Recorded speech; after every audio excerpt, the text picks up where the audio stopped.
समय पहले की बात है। नदी के किनारे बसा हुआ एक नगर बहुत लोकप्रिय था अपने व्यापार के कारण। आसपास के नगर के व्यापारी वहाँ व्यापार करने आया करते थे। फिर एक दिन अचानक मौसम ने करवट ली। सब तरफ आंधी तूफान था। बहुत भयानक बारिश हुई। लगातार बारिश की वजह से नदी ने अपना रास्ता बदल लिया। देखते ही देखते सारा नगर वीरान हो गया। वहाँ कुछ भी नहीं बचा। बचे तो बस चूहे। हर तरफ चूहे ही चूहे दिख रहे हैं। वहाँ कुछ ही समय में चूहों का साम्राज्य बन गया।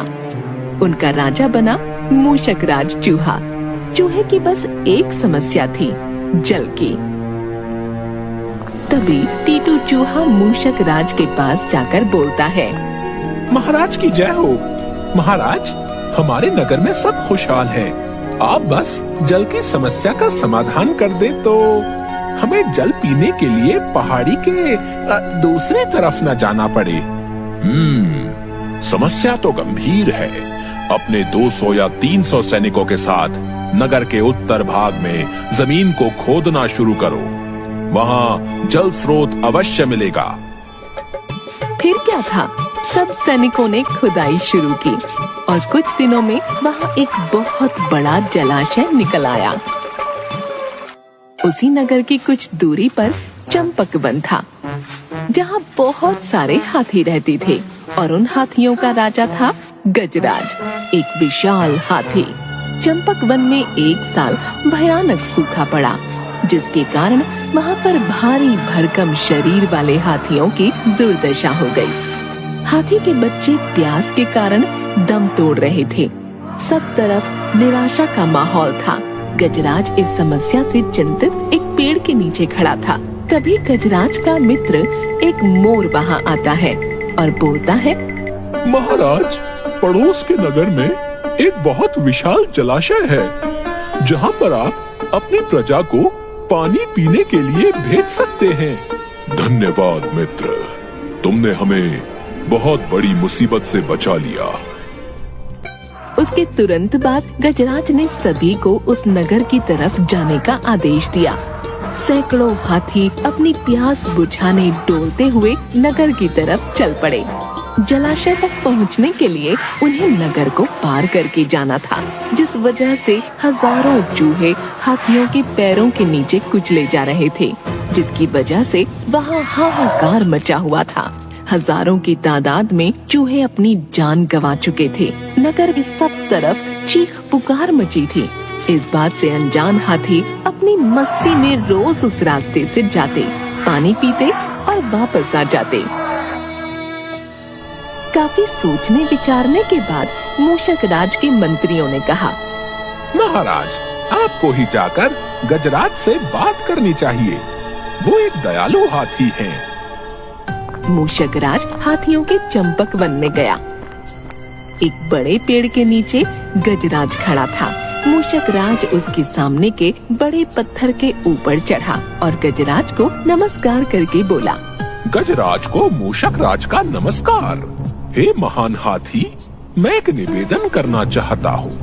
आवाज गजराज के कानों तक नहीं पहुँच रही थी। दयालु गजराज उसकी बात सुनने के लिए नीचे बैठ गया और अपना एक कान पत्थर पर चढ़े मूषक राज के निकट ले जाकर कहा, नन्हे मियाँ, आप कुछ कह रहे थे, कृपया फिर से कहिए। हे गजराज, मुझे चूहा कहते हैं। हम बड़ी संख्या में पड़ोसी नगर में रहते हैं। मैं उनका मूषक राज हूँ। आपके हाथी रोज जलाशय तक जाने के लिए नगर के बीच से गुजरते हैं। हर बार उनके पैरों तले कुचले जाकर हजारों चूहे मरते हैं। ये मूषक संहार बंद न हुआ तो हम नष्ट हो जाएंगे। गजराज ने दुख भरे स्वर में कहा, मूषक राज, आपकी बात सुन मुझे बहुत शोक हुआ। हमें ज्ञान ही नहीं था कि हम इतना अनर्थ कर रहे हैं। हम नया रास्ता ढूंढ लेंगे। गजराज, आपने मुझ जैसे छोटे जीव की बात ध्यान से सुनी। आपका धन्यवाद। गजराज, कभी हमारी जरूरत पड़े तो याद जरूर कीजिएगा। गजराज ने सोचा कि यह नन्हा जीव हमारे किसी काम क्या आएगा। सो उसने केवल मुस्कुराकर मूषक राज को विदा किया। कुछ दिन बाद पड़ोसी देश के राजा ने सेना को मजबूत बनाने के लिए उसमें हाथी शामिल करने का निर्णय लिया। राजा के लोग हाथी पकड़ने आए। जंगल में आकर वे चुपचाप कई प्रकार के जाल बिछाकर चले गए। सैकड़ों हाथी पकड़ लिए गए। एक रात हाथियों के पकड़े जाने से चिंतित गजराज जंगल में घूम रहे थे कि उनका पैर सूखी पत्तियों के नीचे छल से दबाकर रखे गए रस्सी के फंदे में फंस जाता है। जैसे ही गजराज ने पैर आगे बढ़ाया, रस्सा कस गया। रस्से का दूसरा सिरा एक पेड़ के मोटे तने से मजबूती से बंधा था। गजराज चिंघाड़ने लगा। उसने अपने सेवकों को पुकारा, लेकिन कोई नहीं आया। कौन फंदे में फंसे हाथी के निकट आएगा? एक युवा जंगली भैंसा गजराज का बहुत आदर करता था। जब वह भैंसा छोटा था तो एक बार वह गड्ढे में जा गिरा था। उसकी चिल्लाहट सुनकर गजराज ने उसकी जान बचाई थी। चिंघाड़ सुनकर वह दौड़ा और फंदे में फंसे गजराज के पास पहुंचा। गजराज की हालत देख उसे बहुत धक्का लगा। ये कैसा अन्याय है? गजराज, बताइए क्या करूं? मैं आपको छुड़ाने के लिए अपनी जान भी दे सकता हूं। बेटा, तुम बस दौड़कर खंडहर नगरी जाओ और चूहों के राजा मूषक राजा को सारा हाल बताना। उससे कहना कि मेरी सारी आस टूट चुकी है। भैंसा अपनी पूरी शक्ति से दौड़ा दौड़ा मूषक राज के पास गया और सारी बात बताई। मूषक राज की जय हो। चंपक वन के महाराज, हमारे गजराज मुसीबत में हैं। उन्हें शिकारियों ने अपने जाल में पकड़ लिया है। उन्हें आपकी मदद चाहिए। मूषक राज तुरंत अपने 20-30 सैनिकों के साथ भैंसे की पीठ पर बैठा और वो शीघ्र ही गजराज के पास पहुँचे। चूहे भैंसे की पीठ पर से कूदकर फंदे की रस्सी कुतरने लगे। कुछ ही देर में फंदे की रस्सी कट गई।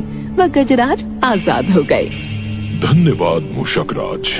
मैं आपका आभारी हूँ जो इस मुसीबत के समय आपने हमारी मदद की। गजराज, हम सब जंगलवासी अगर मिलकर रहें तो सब मुसीबतों का सामना आसानी से कर सकते हैं।